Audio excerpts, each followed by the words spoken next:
ერაყის ქალაქ მოსულის აეროპორტზე ტერორისტების თავდასხმის დროს იქ საქართველოს 26 მოქალაქე იმყოფებოდა, როგორც ცნობილია, ისინი ერაყში სამუშაოდ ჩავიდნენ და აეროპორტის უსაფრთხოებას იცავდნენ ტერორისტების თავდასხმის დროს სხვებთან ერთად საქართველოს მოქალაქეების ევაკუაციად განხორციელდა.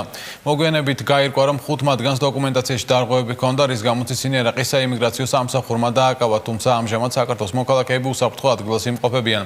პარალელურად გაერთიანებული ერების ადამიანის უფლებების დაცვის უმაღლესი კომისარზე რუპერტ კოლვილზე დაყრდნობით გავრცელდა ინფორმაცია, რომ ტერორისტული დაჯგუფება ერაყისა და ლევანტის ისლამისტური სახელმწიფოს მებრძოლებმა 16 ქართველი მცველად დაიყვანეს. თუმცა ამ ინფორმაციას იორდანიაში საქართველოს საკონსულო არ ადასტურებს.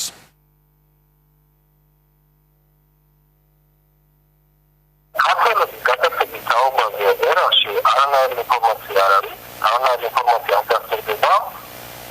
ის 25 ადამიანი, რომელიც მუშაობდა ქალაქ მოსულში, საერთაშორისო აეროპორტში, არის უსაფრთხოდ დაშორებული კონფლიქტის ზონაში.